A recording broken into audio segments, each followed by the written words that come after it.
नमस्कार दोस्तों। रोशनी कुशल जायसवाल, कांग्रेस की राष्ट्रीय सचिव।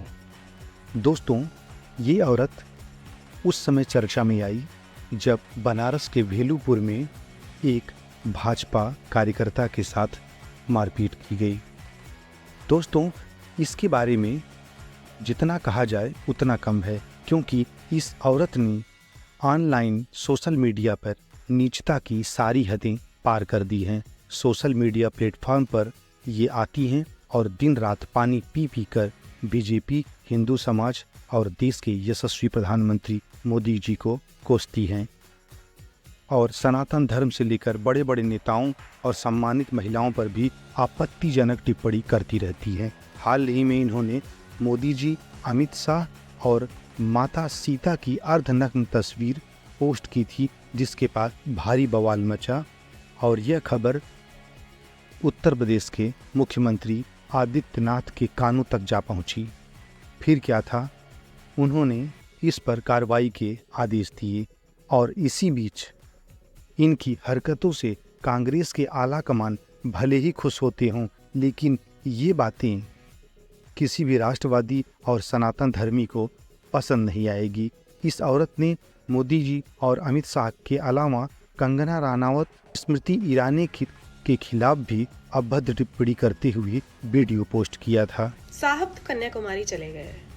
कंगना रनौत ने भी कह दिया है कि मैं भी चली 2 दिन तक कन्याकुमारी में साधना में ली। कंगना जी वहाँ पे साहब का ध्यान भटकाएंगी या फिर ध्यान और।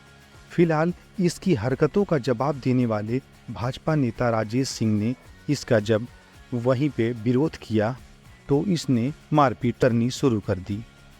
दोस्तों, 15 सितंबर 2024 को वाराणसी के लालपुर पांडेय थाना अंतर्गत प्रेमचंद कॉलोनी में कांग्रेस नेता रोशनी कुशल जायसवाल और उनके पति ने अपने समर्थकों के साथ भाजपा कार्यकर्ता राजेश सिंह के ऊपर हमला कर दिया और एक गुंडे की तरह सड़क पर निकलकर आम लोगों के साथ मारपीट करना शुरू कर दिया और उन्हें घायल कर दिया। जिसके बाद भारतीय जनता पार्टी के लोगों ने देर रात थाने में धरना प्रदर्शन किया और बाद में अधिकारियों ने मामले को संभाला। देर रात संयुक्त पुलिस आयुक्त एस चन्नाप्पा ने रोशनी के पति को गिरफ्तार किया, लेकिन रोशनी नहीं पकड़ी गई और अदालत में हाजिर न होने के चलते कोर्ट ने इनको फरार घोषित कर दिया। इनके घर की कुर्की का आदेश दे दिया गया।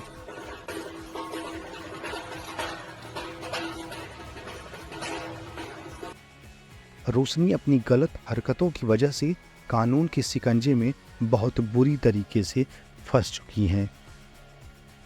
अब यह विक्टिम कार्ड खेल रही हैं। 10-11 बड़ी धाराएं लगाकर परिवार सब तबाह हो चुका है, मेरी मदद कीजिए। हालांकि कांग्रेसियों की ये पुरानी आदत है विक्टिम कार्ड खेलने की।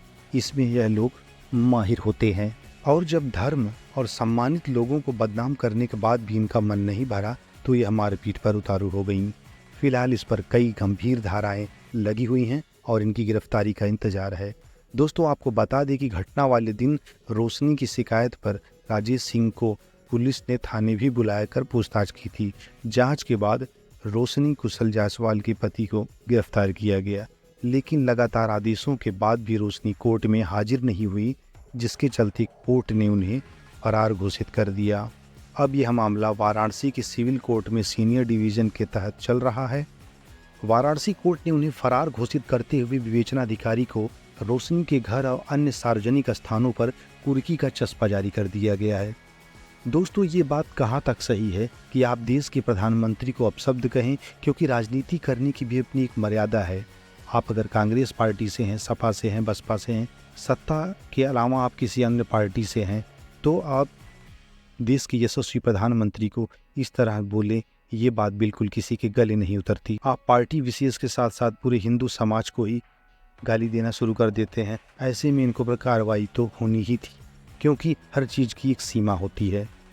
दोस्तों, फिलहाल रोशनी जायसवाल फरार चल रही हैं और इनके ऊपर गिरफ्तारी की तलवार लटक रही है और वाराणसी पुलिस इनकी तलाश कर रही है, क्योंकि ये साथ ये कांग्रेस में काम कर रही हैं, लेकिन अपनी गलत हरकतों और अपनी गलत बयानबाजी के चलते, या यूं कहें कि पार्टी में उच्च पद प्राप्त करने के लिए या किसी टिकट का सीट आदि का प्राप्त करने के लिए इन्होंने ऐसी हरकतें की हैं और एक नेता बनने की कोशिश कर रही हैं, जबकि इनके अंदर गंभीरता जैसी कोई चीज़ नहीं है। अभी इनके अंदर वही बचपना हरकत है। महिला के खाते में आएंगे 8,500 रुपए महीना, वो भी खटाखट खटाखट खटाखट। दोस्तों, रोशनी कुशल जायसवाल की जलन की, ईर्ष्या की एक वजह ये भी है कि मोदी जी उसी लोकसभा सीट से आते हैं जिसमें रोशनी का कार्यक्षेत्र पड़ता है। रोशनी भी भीलूपुर वाराणसी की हैं और मोदी जी भी वाराणसी लोकसभा सीट से चुनाव लड़ते हैं। और चूंकि रोशनी अजय राय के समर्थन में चुनाव प्रचार करती हैं, कांग्रेस पार्टी से हैं, इसलिए एक बड़ी वजह यह है कि वो मोदी जी की या बीजेपी के खिलाफ निरंतर जो बोलती रहती हैं, वो 3 बार से मोदी जी का वाराणसी से जीतना और जनता द्वारा उनको पसंद करना।